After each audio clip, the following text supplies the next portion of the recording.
सचिन दादाचं मी मनापासून अभिनंदन करेन, त्यांच्या सहकार्याचं अभिनंदन करेन की मार्केट कमिटीमध्ये खूप चांगलं यश मिळालं.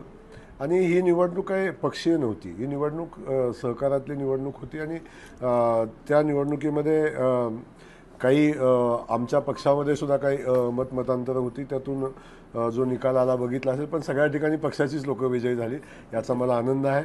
आणि दुसरा विषय आहे की स्थानिक स्वराज्य संस्थांच्या निवडणुका आहेत. भाजप हा जिल्ह्यातला सगळ्यात मजबूत पक्ष आहे आणि भारतीय जनता पार्टी येणाऱ्या स्थानिक स्वराज्य संस्थांच्या निवडणुका खूप ताकदीनं लढवेल. काही लोक सोबत येतील, काँग्रेसमधले काही नेते येतील, अन्य पक्षातील येतील. जी लोक भाजपची विचारधारा स्वीकारतील, भाजपमध्ये येऊन भाजपच्या विचारधारेशी जुळवून घेऊन काम करतील, अशा लोकांना सोबत घेऊन पक्ष मजबूत करायचं काम आम्ही करू. आणि येणाऱ्या सगळ्या स्थानिक स्वराज्य संस्थांच्या निवडणुकावर भारतीय जनता पक्षाचा आणि महायुतीचा झेंडा असेल. अरे बाबा, माझ्यावर गेल्या 17 वर्षापासून प्रतिवर्षी षडयंत्र असते, त्यातला तो एक भाग होता. त्याचं फार गांभीर्याने घ्यायचं काही कारण नाही. वस्तुस्थिती समोर आलेली आहे आणि आता षडयंत्र रचणारे जेलमध्ये काही बसलेले आहेत, काही पळून गेलेले आहेत आणि काहींचा तपास चालू आहे. हो, खरं तर सोलापूरच्या विमानसेवेचं तिकीट बुकिंग आजपासून सुरू होणार होतं, मात्र काही परिस्थिती दिसत नाही. नाही, सोलापूरच्या विमान सेवेच्या बाबतीत शासन खूप गंभीर आहे. आदरणीय देवेंद्रजींनी या संदर्भात विमान कंपन्यांशी चर्चा केलेली आहे. आणि आपल्याला एक गोष्ट समजून घेतली पाहिजे आपण सगळ्यांनी की या विमानसेवा, कुठली विमानसेवा तोट्यात कुठलीच कंपनी चालवणार नाही. त्या अनुषंगाने त्यांचं शेड्यूल बनवणं, त्यांना कुठला मार्ग त्यांना सोयीचा राहील. पण आमचं तर पहिलं म्हणणं होतं की मुंबईतून सोलापूरला, सोलापूर मुंबई हा पहिला चालू झाला पाहिजे. अशा अनेक गोष्टी आहेत. पण मी खात्रीने आपल्याला सांगतो की या विमानसेवा चालू करण्याची प्रक्रिया आता अंतिम टप्प्यात आहे. भाऊ, मग येत्या 26 तारखेला विमानसेवा सुरू होणार आहे की नाही? मी आता त्या कंपनीशी चर्चा करून, कारण कंपनीला जे कंपनीनं L1 आलेली आहे त्या कंपनीला म्हणणं आहे की आम्ही 26पर्यंत चालू करू शकतो, असं पाठीमागं चर्चा झाली तेव्हा झालं होतं. आता मी माहिती घेऊन सांगतात. साहेब, सोलापूर शहराच्या इतिहासात पहिल्यांदा भाजपच्या महिला शहराध्यक्ष झालेत. भाजपाची संघटनात्मक रणनीती कशी असणार आहे? नाही, खऱ्या अर्थानं भाजप हा लोकशाही मानणारा आणि सगळ्या घटकांना सोबत घेऊन जाणारा पक्ष आहे. आपण बघितलं असेल की भारतीय जनता पक्षानं सोलापूर शहराच्या अध्यक्षपदी एका महिलेची निवड केलेली आहे. आणि हे एक आदर्श उदाहरण आपल्या सगळ्यांच्या समोर आहे की ज्या महिलेनं अनेक वर्ष भाजपसाठी स्वतःचं आयुष्य घालवलं, या विचारधारेमध्ये काम केलं आणि अशा महिलेला आज शहराध्यक्ष म्हणून काम करण्याची संधी मिळालेली आहे. आणि हे फक्त भारतीय जनता पक्षामध्ये होऊ शकतं, याच्यापेक्षा अधिकचं उदाहरण, चांगलं उदाहरण असू शकत नाही. आणि नक्कीच सोलापूरवासियांना आनंद आहे. आणि आपण बघतो की उजनीच्या पाण्यावर खूप चर्चा होते. सोलापूरला तिसरं आवर्तन देताना 10 TMC पाणी वाया गेलं अशी चर्चा होते. पण आता आमची थेट पाईपलाईन चालू झालेली आहे. सोलापूरवासियांचं स्वप्न पूर्ण होणार आहे. परंतु आता टेस्टिंग पण आज उद्या टेस्टिंग होतं आहे आणि टेस्टिंग झालं की खऱ्या अर्थानं पाणी, डायरेक्ट पाणी आम्हाला मिळेल.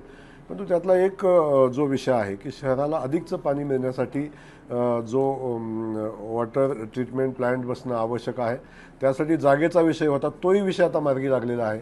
त्याचंही ऑर्डर झालेली आहे. त्यात काही टेक्निकल अडचणी आहेत, त्याही आम्ही आता तातडीनं सोडू.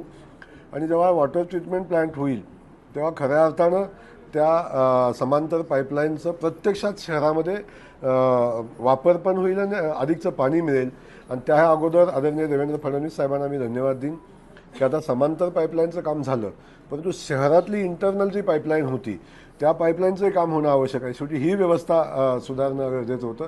त्यासाठी जवळजवळ 850 कोटी रुपयेची मंजुरी आदरणीय मुख्यमंत्री महोदयांनी दिलेली आहे.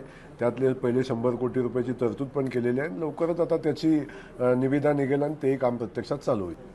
नाही, मुळातच तो सगळा प्रकार आपण सगळ्यांनी बघितलेला आहे. माध्यमाच्या माध्यमातूनही आपण काही गोष्टी समोर आलेल्या आहेत. यामध्ये एवढं मोठं षडयंत्र करण्याचा त्यांनी प्रयत्न केला आणि खऱ्या अर्थानं एखाद्याचा राजकीय किती द्वेष करावा याचं मूर्तिमंत उदाहरण आपल्या सगळ्यांच्या समोर आहे. म्हणजे यांनी आजपर्यंत अनेक पॉलिटिकल नेत्यांना संपवण्याचं काम केलं, अनेक नवीन नेतृत्व संपवण्याचं काम केलं.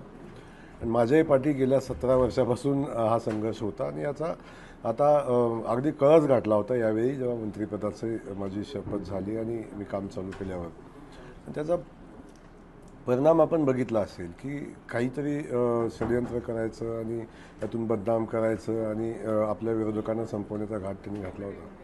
आणि अनेकदा असं होतं की जेव्हा आपण दुसऱ्यासाठी खड्डा खोदतो तेव्हा आपल्यासाठी आपोआप तयार होतो आणि ती परिस्थिती आज निर्माण झालेली आहे. आयुष्यभर ज्या शकुनी मामाचं काम केलं, आता परिस्थिती उलटी झालेली आहे आणि आता सगळ्याच गोष्टी समोर आलेल्या आहेत. अनेक त्यांचं मोबाईलवर झालेलं जे कॉल रेकॉर्डिंग आहे ते समोर आलं आहे.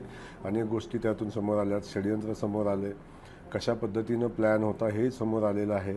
पैसे कोणाकडे पाठवा हे आलेलं आहे, पैसे कोणी द्यायचे हे आलेलं आहे.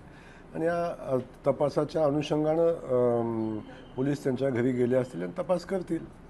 खरं संजय राऊत जे सकाळी बोलतात त्याच्यावरती दिवसभर माध्यमांमध्ये चर्चा होते, संपादक येईल तर त्याच्यावरती चर्चा होते, त्यांचं पुस्तक येत आहे त्यावरची अर्थात चर्चा होते, पण वेगवेगळे दावे केलेत. अमित शहांना मदत केली बाळासाहेब ठाकरे. संजय राऊतच्या बद्दल आपण अधिकचं काही बोलावं असं मला वाटत नाही, कारण आपण सगळा महाराष्ट्र त्यांना ओळखतो आणि त्यामुळे त्यांना कोण गांभीर्याने घेत नाही आणि पुस्तकही कोण गांभीर्याने घेणार नाही.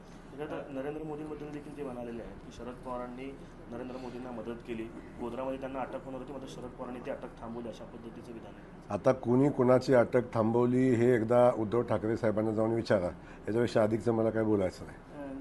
भाऊ, खरं तर काल तुम्ही तलाव काय कसा हा सगळा संघर्ष होता काय? नाही, मानखटाव हा महाराष्ट्रातला सगळ्यात दुष्काळी भाग होता आणि पृथ्वीच्या अंतापर्यंत पाणी येणार नाही असं आत्तापर्यंतचे राज्यकर्ते म्हणत होते. पण मी 2009 साली आमदार झालो आणि तेव्हापासून जो पाण्याचा संघर्ष उभा राहिला.